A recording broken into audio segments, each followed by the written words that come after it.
آج ہم ایک بہت ہی دلچسپ موضوع پر بات کر رہے ہیں، مولانا جلال الدین رومی اور ان کا عشق الہی کا فلسفہ۔ جی، اور اسے سمجھنے کے لیے ہمارے پاس ایک خوبصورت تمثیلی کہانی ہے، محبت کی آگ میں جلتا پروانہ۔ ہاں، یہ کہانی رومی کی تعلیمات پر مبنی ہے۔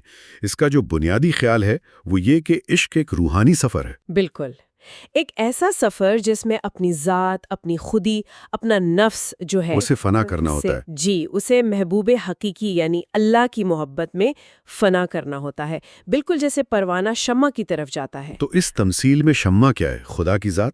ہاں، شمع کو آپ کہہ سکتی ہیں کہ وہ حقیقت مطلقہ یا خدا کی ذات کی علامت ہے، اور پروانہ وہ ہمیں انسان کی روح جو اپنے خالق سے ملنے کے لیے بے تاب ہے، بالکل، جو اس نور کی طرف کھینچ رہی ہے۔ اور کہانی میں ایک نہیں بلکہ کئی پروانے ہیں، ہے نا؟ جی ہاں، یہی تو اس کی خوبصورتی ہے کہ مختلف پروانے ہیں جو علم، تجربے اور محبت تک پہنچنے کے الگ الگ راستوں کو آپ کہہ لیں ظاہر کرتے ہیں۔ تو چلیں اس تمثیل کو ذرا کھول کر دیکھتے ہیں۔ ضرور۔ کہانی شروع ہوتی ہے قونیا کے قریب ایک باغ سے۔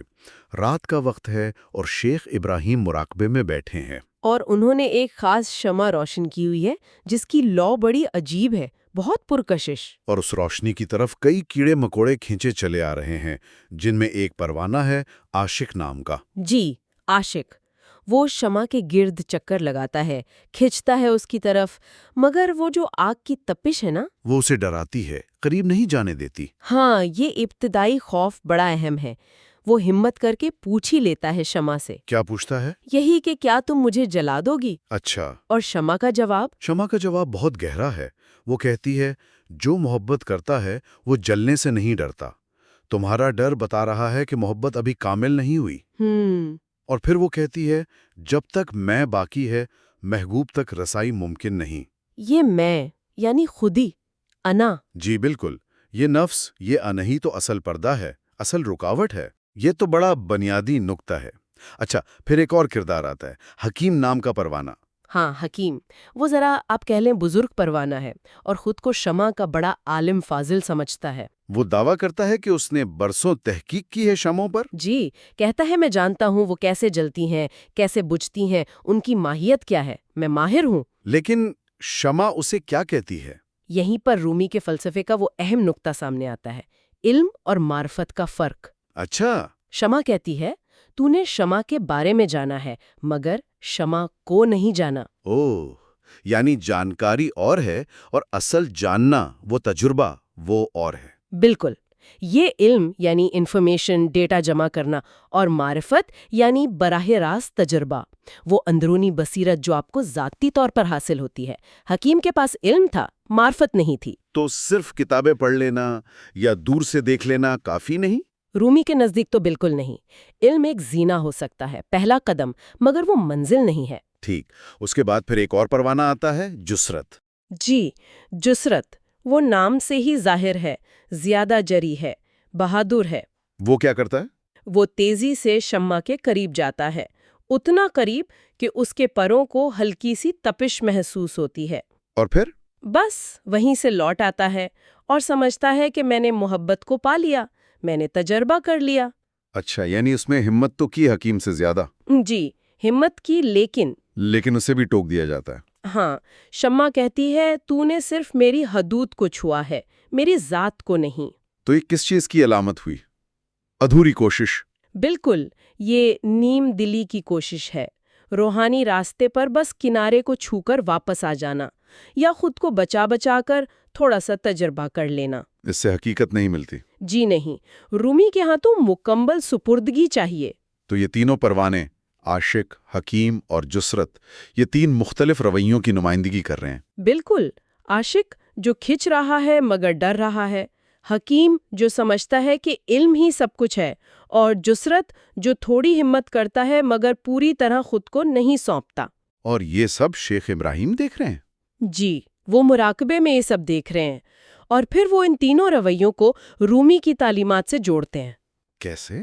وہ بتاتے ہیں کہ حکیم کا راستہ مشاہدے کا تھا، یعنی عقل کا، جسرت کا راستہ جزوی تجربے کا تھا، لیکن اصل معرفت، حقیقی علم، وہ فنا میں ہے۔ جی، وہ فنا میں ہے، مکمل طور پر مٹ جانے میں۔ اور شیخ یہاں رومی کا وہ مشہور قول بھی دہراتے ہیں، کون سا؟ محبت وہ آگ ہے جو جب بھڑکتی ہے تو محبوب ازلی کے سوا سب کچھ جلا دیتی ہے۔ سب کچھ؟ یعنی اپنی ذات، اپنی خواہشات، سب؟ جی، سب کچھ جو میں سے جڑا ہے۔ لیکن یہ فنا، اس کا مطلب مکمل خاتمہ تو نہیں؟ مطلب نیز تو نابود ہو جانا؟ نہیں نہیں، رومی کے ہاں ایسا نہیں ہے۔ فنا اصل میں ایک نئی، زیادہ اونچی، زیادہ حقیقی زندگی کا دروازہ ہے۔ اچھا، شیخ ابراہیم یہاں رومی کا وہ مشہور شعر بھی سناتے ہیں نا، ارتقا والا، وہ میں جمادات سے مر کر نباتات ہوا والا۔ حیوان سے مر کر انسان بنا تو ہر موت نے اسے بہتر بنایا۔ تو پھر انسان کو روحانی فنا سے کیوں ڈرنا چاہیے؟ بات تو صحیح ہے، یہ تو ایک طرح کا روحانی ارتقا ہوا۔ بالکل۔ یہ سب سن کر عاشق پروانے پر کیا گزرتی ہے؟ وہ تو پہلے ہی کشمکش میں تھا۔ جی، وہ بہت گہری کشمکش میں ہے۔ ایک طرف عشق کا شدید بلاوا ہے، دوسری طرف فنا کا خوف۔ وہ شمع سے پوچھتا ہے کہ اگر میں جل گیا تو میرا کیا بنے گا؟ میرا وجود ختم ہو جائے گا؟ اور شمع کیا جواب دیتی ہے؟ شمع اسے تسلی دیتی ہے، کہتی ہے جو فنا ہوتا ہے وہ اصل میں حقیقی ہوتا ہی نہیں، وہ تو عارضی چیزیں ہیں۔ جیسے جسم، نام، پہچان۔ ہاں، یہ سب خول ہیں، اصل جوہر یعنی روح وہ تو آزاد ہو جائے گی۔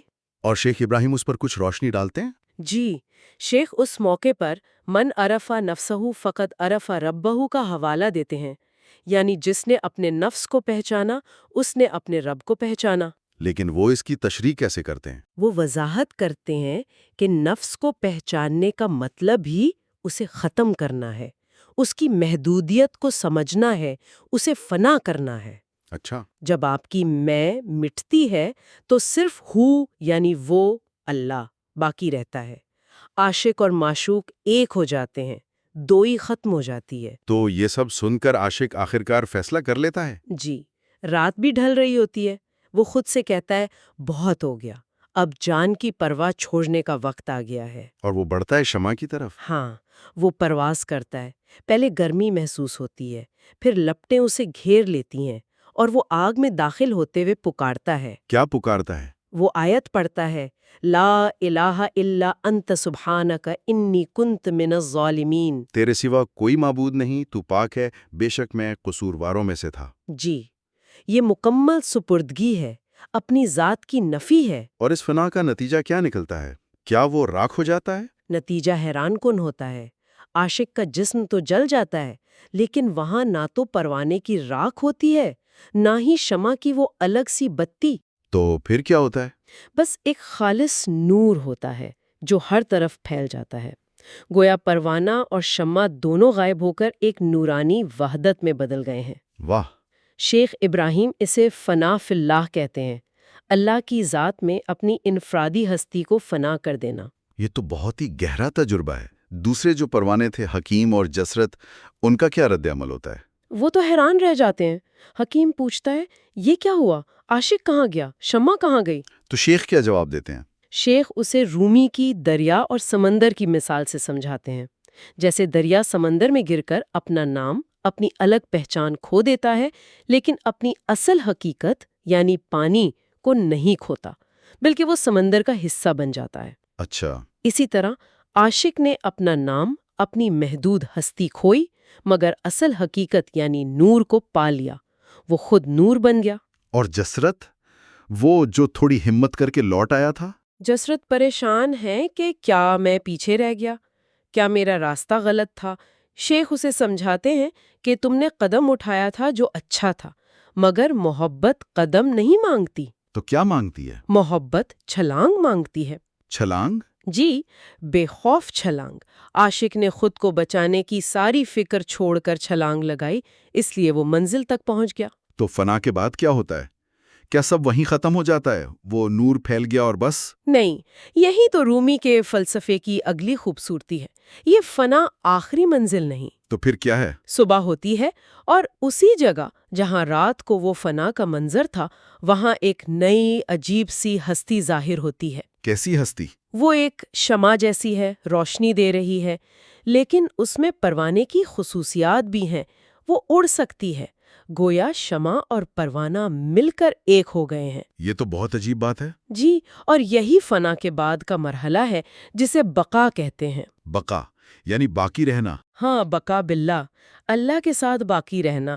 آپ کی ذاتی محدود خودی تو فنا ہو گئی، لیکن اب آپ اللہ کی صفات کا مظہر بن کر ایک نئی الہی زندگی کے ساتھ باقی ہیں۔ تو وہ نئی ہستی، وہ شمع پروانہ، جی، وہ گویا اعلان کرتی ہے، اب ہم دو نہیں ایک ہیں۔ یہی حقیقی محبت کا انجام ہے، دوئی کا مٹ جانا اور وحدت کا قائم ہو جانا۔ اور کہتے ہیں کہ اسی موقع پر مولانا رومی خود وہاں تشریف لاتے ہیں۔ جی، کہانی کے مطابق مولانا باغ میں آتے ہیں، یہ سارا منظر دیکھتے ہیں اور مسکراتے ہیں۔ وہ کیا کہتے ہیں؟ وہ شیخ ابراہیم سے کہتے ہیں کہ یہ جو واقعہ ہوا ہے نا، یہ میری اور شمس تبریزی کی ملاقات اور میری ساری تعلیمات کا عملی نمونہ ہے۔ یعنی وہ خود بھی شمس کے لیے پروانہ تھے؟ بالکل، وہ یہی کہتے ہیں کہ میں بھی اسی طرح شمس کی شمع میں فنا ہوا۔ پھر رومی ان باقی کرداروں سے، حکیم اور جسرت سے کچھ کہتے ہیں؟ ہاں، وہ سب سے پہلے تو اس نئے وجود کو جو شمع اور پروانے کا امتزاج ہے، ایک ذمہ داری سونپتے ہیں۔ کیا ذمہ داری؟ دوسروں کی رہنمائی کی، کہ تم اب روشنی بھی دو اور پرواز بھی کرو، دوسروں کو راستہ دکھاؤ۔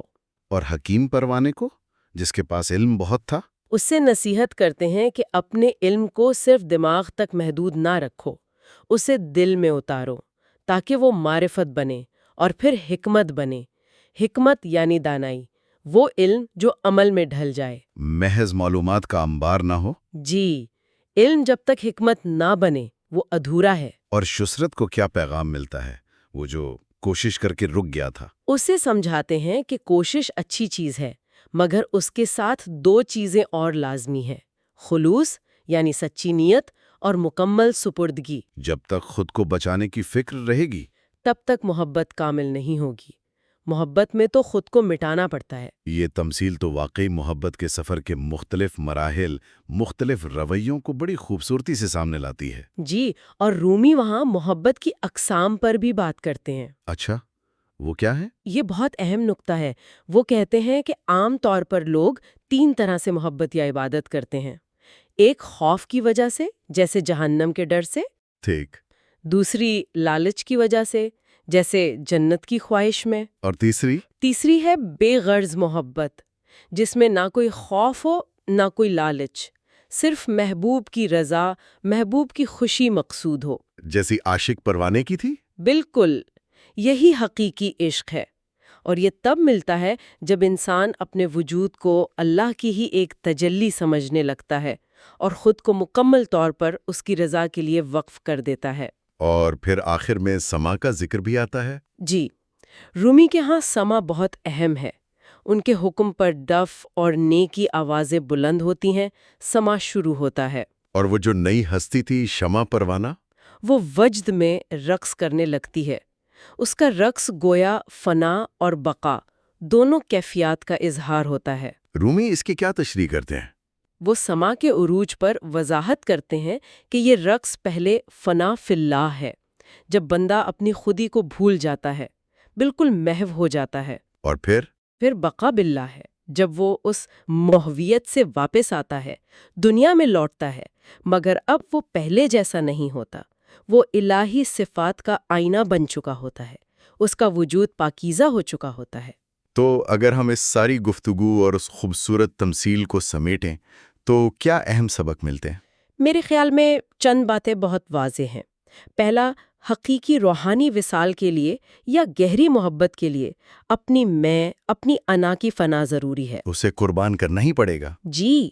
دوسرا، کتابی علم، عقلی دلائل یعنی علم، وہ اپنی جگہ اہم ہے، لیکن وہ اصل تجربے یعنی معرفت کا متبادل نہیں ہو سکتا۔ اور تیسرا نقطہ شاید یہ ہے کہ عشق کی راہ میں آدھے ادھورے قدم یا خود کو بچا کر چلنے کی کوشش وہ کام نہیں آتی۔ بالکل نہیں، مکمل سپردگی چاہیے، ایک چھلانگ ضروری ہے۔ چوتھا سبق یہ کہ فنا بذات خود مقصد نہیں بلکہ وہ بقا کا دروازہ ہے۔ جی، ذات مٹتی ہے تو اللہ کے ساتھ ایک نئی دائمی زندگی ملتی ہے۔ اور پانچواں، شاید سب سے اہم، کہ سچا عاشق اپنی نہیں محبوب کی خوشی اور رضا چاہتا ہے، اس کی محبت بے غرض ہوتی ہے۔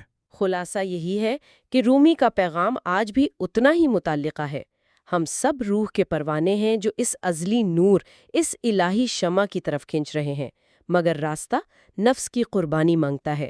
جیسا کہ رومی نے کہا تھا، محبت وہ پل ہے جو تجھے تیرے سے تیری تک لے جاتا ہے۔ جی، محدود خودی سے لامحدود حقیقت تک کا پل۔ یہ سب بہت گہرا ہے، بہت سوچنے پر مجبور کرتا ہے۔ آخر میں ایک سوال ذہن میں آتا ہے جس پر شاید سامعین بھی غور کرنا چاہیں۔ اگر صوفیانہ معنوں میں ذات کی فنا ہی محبوب حقیقی سے یا اصل حقیقت سے قربت کا واحد راستہ ہے، تو ہماری عام زندگی میں، روزمرہ کی زندگی میں، چاہے وہ اتنی واضح طور پر روحانی نہ بھی ہو، ہماری میں، ہماری انا، ہمارے ایگو کے وہ کون سے پہلو ہیں جو ہمیں شاید دوسروں سے سچا گہرا تعلق بنانے سے روکتے ہیں؟ اچھا سوال ہے۔ یا کسی بڑے مقصد سے جڑنے میں رکاوٹ بنتے ہیں، یا حتیٰ کہ اپنی اندرونی سچائی کو پانے سے روکتے ہیں؟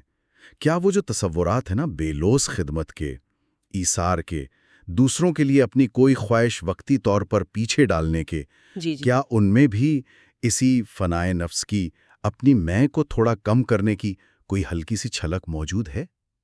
یہ ایک سوال ہے جس پر سوچا جا سکتا ہے۔ بالکل، شاید اسی میں رومی کی حکمت کے کچھ عکس ہمیں اپنی زندگیوں میں بھی نظر آ جائیں۔ حافظ، اگر آپ کو یہ ڈسکشن پسند آئی ہو تو ہم سے محبت کا اظہار کریں۔ ہمارے design India Urdu podcast کو ضرور لائک، سبسکرائب اور شیئر کیجیے۔ آپ کا ایک شیئر کسی اور کی زندگی میں روشنی لے آئے گا۔